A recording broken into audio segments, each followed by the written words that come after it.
रावण महान शिव भक्त, कहते हैं उस जैसा शिव भक्त नहीं हुआ। और इतना महान शिव भक्त था कि इसने कैलाश पर भगवान को प्रसन्न करने के लिए बहुत लंबी तपश्चर्या की। न धूप देखी, न बारिश देखी, न ठंड देखी, न गर्मी देखी, और ये निरंतर निरंतर तपस्या इसने की है। जब देखा कि बहुत समय हो गया भगवान प्रकट नहीं हो रहे, तो इसने अपने सर काटने शुरू करे और इसने अपने शीश चढ़ाने शुरू करे। जब शीश चढ़ाते गए तो जैसे ही ये शीश चढ़ाता तो महादेव कृपा करके इसका शीश जोड़ देते। ये देखता रहे मेरा शीश वापस आ गए, फिर चढ़ाता। ऐसे इसने 10 बार शीश चढ़ाया। महादेव ने कहा अब तो इसको दर्शन देना ही पड़ेगा, बड़ा वाला हठयोगी है। तो महादेव ने इसे दर्शन दिए, और जब दर्शन दिए तो ये बड़ा आनंद से भर गया। ये महादेव से कहता है कि भगवान एक मेरी अर्जी है। महादेव कहते हैं बताइए क्या अर्जी है। तो इसने महादेव से कहा कि मैं चाहता हूं कि आप मेरे साथ लंकापुरी चलें। आपको मैं लंका ले जाना चाहता हूं, मेरी नगरी ले जाना चाहता हूं, और आप चलें, मेरा निवेदन है। महादेव ने कहा कि भाई ऐसे कैसे चले जाएंगे हम अपने कैलाश को छोड़ के। बोला नहीं साहब आपको चलना पड़ेगा। तो महादेव ने कहा कि देखो तुम अगर मुझे ले जाना चाहो तो ये तो संभव नहीं है, पर मैं एक रूप से तुम्हारे साथ चल सकता हूं। अब रावण ने कहा ये तो जाएंगे नहीं, चलो रूप दे दो। तो रूप के दर्शन में महादेव ने अपना एक सुंदर दिव्य शिवलिंग उन्हें दे दिया। लेकिन उन्होंने कहा कि देखो रावण, ये जो शिवलिंगम है जो तुमको मैं दे रहा हूं, ये सामान्य तो है नहीं, ये तो मैं ही हूं। और तुम ले जा रहे हो, तुम ले जाओगे लंका तक? बोला बिल्कुल ले जाऊंगा। बोला फिर मेरी एक शर्त है, भूल कर भी भूमि पर मत रख देना, क्योंकि अगर तुमने भूमि पर रख दिया तो तुम इसको उठा नहीं पाओगे। अब रावण के दिमाग में दूसरी बात चल रही है। रावण ने कैलाश को उठा लिया, कैलाश पर बैठे हैं शिव, उसको उठा लिया। तो भले ही कई बार होता है, कई बार लोग भक्ति करते हैं, अच्छा कर लेते हैं, गुरुजी के पास परफॉर्मेंस अच्छा होता है, लेकिन कई बार उनका अहंकार आ जाता है, हम, मैं, और ये मैं बड़ा खतरनाक है। उसकी दृष्टि में सब बराबर है। भगवान ने देखा कि ये क्या करने वाला है, वो जानते थे।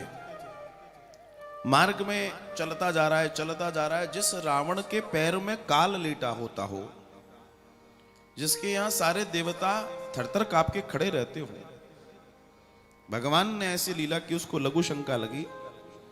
अब वो जंगल के बीच जंगल में बोला मैं कैसे करूं, क्या करूं, और मेरे पास तो महादेव है। तो इतने में एक गौचारण करता हुआ गोप वहां से निकला। उस गोप से कहा कि अरे इधर आओ, तुम इसको पकड़ो और हम अभी आते हैं, लेकिन ध्यान रखना भूल से भी भूमि पर मत रख देना। अब ये गोप कहां से आया भाई? ये स्वयं महादेव है, महादेव की लीला है। क्योंकि रावण जैसा तो साध सकता है उस लिंगम को, क्या कोई सामान्य गोप साध लेगा? ये तो महादेव की कृपा है। अब दर्शन ये आता है कि ये आया, तब तक उस गोप ने पृथ्वी पर इस लिंगम को रख दिया। और जैसे ही रखा महाराज, उसके बाद रावण जिसने कैलाश उठाया था, उस रावण जिसने कैलाश उठा दिया था, वो रावण ने पूरी ताकत लगा दी, लेकिन महादेव टस से मस नहीं हुए। दर्शन आता है, वही शिवलिंग के रूप में महादेव वैद्यनाथ के नाम से प्रसिद्ध हुए। एक दारुका नाम की राक्षसी थी, जिसके पति का नाम था दारूक, और इस राक्षसी को पार्वती जी का वरदान था। लेकिन उसके बावजूद उसके पति के द्वारा निरंतर ऋषियों को परेशान करना और लोगों को परेशान निरंतर करता रहता था। अब दर्शन ये आया कि पूर्व काल में पार्वती जी की भक्ति करने के कारण इसकी पत्नी को तो बड़ा सुंदर आशीर्वाद था, और ऐसा आशीर्वाद था कि ये नगर समेत उठकर, जैसे हनुमान जी पहाड़ को ले आए थे, ऐसे ही अपने नगर को उठा के भी कहीं भी जा सकते, इतनी इसमें ताकत थी। लेकिन व्यक्ति का गुण तो व्यक्ति का गुण है। एक बार की बात है, मनुष्यों से भरी हुई एक नौका जा रही थी। इसको सूचना मिली कि हमारे राज्य की नदी से कोई नौका गुजर रही है।